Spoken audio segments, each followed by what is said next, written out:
Good Wednesday morning, everybody. I'm Dave Furtado. And I'm meteorologist Jefferson Donovan. And Jefferson, in the world of weather, we had some of that cloud coverage yesterday, maybe a little bit of the sun here and there, a whole decent amount of wind as well yesterday. As we work our way through the day today, are we going to have a similar situation on the docket? It's going to be a windier day today for sure around much of the area. Now, yesterday, wind did exceed the forecast, and today we were already forecasting some strong winds, so I believe there may be reason to believe that wind is actually going to come in a bit stronger than we originally thought, and my forecast as we go later into the newscast will reflect it. But as we look at the Tri-Cities right now, still looking at those clouds in the sky. Clouds will slowly break as we go throughout the day. There is going to be a bit more sunshine today than we did see yesterday.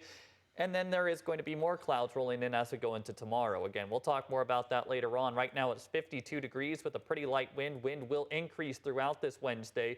Here is a look at your weather headlines today and going forward. As we've already mentioned several times, gusty wind and dry weather will be on tap for today. Our next chance of precipitation will be Thursday night into very early Friday morning, not having an effect on most, but a much wetter storm system is set to arrive as we head into Saturday. We'll talk more about all three of these weather headlines coming up. Thanks, Jefferson. We begin this morning in Yakima. Police are still investigating a deadly shooting that happened at the Chesterley Park skate park on Monday night, which took the life of a man who was at the park with his children. Police say it was around 7:20 p.m. 36-year-old Raul Macias had tried to break up a fight when he was shot and killed. Police say the incident is believed to be gang-related because of the actions of the suspects before the shooting. The victim, who was unfortunately shot and killed, was attempting to break up what was believed to be gang members engaging with other community members in a threatening manner. There was no connection to the victim provoking this event, and he was simply, witness what happened, attempting to protect children from these other offenders that were involved in the incident. Witnesses helped police identify a 22-year-old suspect from Yakima. 2 firearms and a spent casing were recovered at the scene. Police say the suspect was not supposed to be in possession of any firearms, and now he's being held in the Yakima County Jail on second-degree murder charges. Chesterley Park is a park that gets a lot of use, as you can imagine, right next to a number of places. We believe that it's still a safe area to be. We had a number of people that participated in helping us identify the perpetrator, which is always appreciated. It's a very tragic event. We want the entire community to be safe regardless of where it's at. The Yakima Police Major Crimes Unit is leading the investigation. If you witnessed the shooting or have video or pictures, you're encouraged to contact Yakima Police Department. The family has since set up a GoFundMe page to help pay for funeral expenses and support for the man's children.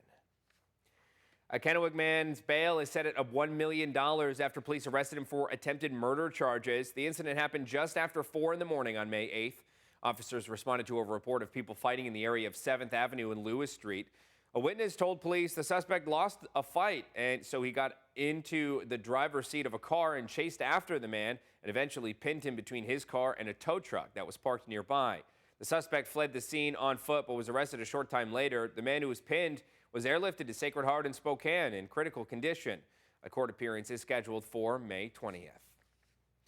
Switching gears this morning, homelessness is a major issue in the Yakima Valley, but efforts are underway to help with this problem. KAMI's John Franklin reports on some of the ideas that are being discussed by the Homeless Coalition. This session, we've taken all the feedback that we collected in the first 2 sessions, and we've made an effort to develop sort of a structure of how we might be able to answer the questions of what are we going to do next? What are the strategies? They went over some of the data collected regarding homelessness and what that means to the people reading it. In the Lower Valley, 2 of the cities that have the greatest population of homelessness is Toppenish and Wapato. And so I felt like it was important for us to be able to have a seat at the table when it came to looking at the processes, looking how to improve them, increasing transparency and accountability. Over 100 people were sorted into groups for the meeting, but they were speaking to people with very different roles and areas to help. Well, we have a big homeless population on the reservation, and, that's my main concern.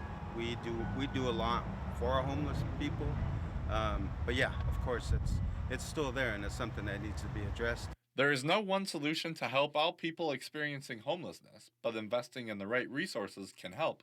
We can set up all the, resources we can for our people, you know, but if they're not ready to accept that, you know, we can't force that on them. You know, they got to, you know, want to do their part as well. The meeting marked a crucial step in creating the next 5-year homelessness plan for the county. The goal for us is always that this is not a plan that sits on the shelf for the next 5 years. This is the roadmap for the next 5 years that we continue to reference back to. And so we want it to be a really functional roadmap for us that leads us to a successful outcome. KIMA's John Franklin, thank you. And over the next few months, county employees will draft a 5-year plan, which will be presented to the coalition in mid-August. And to all of the veterans and military spouses, if you're having trouble finding a job, WorkSource is hosting a workshop that's designed for you. You don't need to know anything prior to the workshop. Hanford employees will be there to help everyone understand what companies are looking for, and this includes crafting resumes and cover letters that highlight individual skills. And from there, leaders will be holding mock interviews to help build confidence. At the end, each person will walk out with their resume checked by local professionals. Spouses are the backbone of the veteran that was in military service, so they have lots of skills and abilities, logistics, budgeting, that they don't understand that they do possess, and their networking capabilities. Being a military spouse, they had to network with all kinds of diverse backgrounds.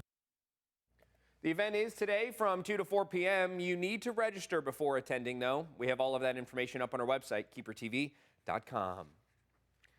A Washington State Patrol trooper recently went above and beyond the call of duty to help rescue some ducklings from an interstate median in Tacoma. Take a look at this. The Washington State Patrol posted a video of the encounter. The trooper got creative and used the lid of a storage bin to safely carry the 3 ducklings across the highway, while an employee of the Washington Department of Transportation watched for traffic. Now, the ducklings' mother was anxiously waiting for them, and the family had a safe and happy reunion. That's pretty great. Good stuff there. Cute video. Yeah, right? And, you know, honestly, I think those stories where people are helping animals cross the street, I think that just goes to help reinforce my hope in humanity. Yeah. Let's jump right over to weather, though, because, you know, I'm hoping we'll see a little bit more sun. Seems like Yakima might get a little less clouds than we do. Yeah. We are going to be looking at more sunshine than yesterday, really across the board. But we are going to be looking at more sunshine for the Yakima and Kittitas valleys than maybe we do see here in the Tri-Cities. But still, a fair amount of sunshine for many of us today, although the Blue Mountain foothills will still hold on to a good amount of clouds. You can see temperatures on the board are going to be pretty varied. We're going to see anything from low to mid 60s, as will be the case for the Blue Mountain foothills and Kittitas Valley, all the way into the low 70s, as we will see in the Yakima Valley and in the Columbia Basin for today. Now, the bigger threat today is actually going to revolve around some gusty wind. We'll talk about what we are expecting in that regard coming up.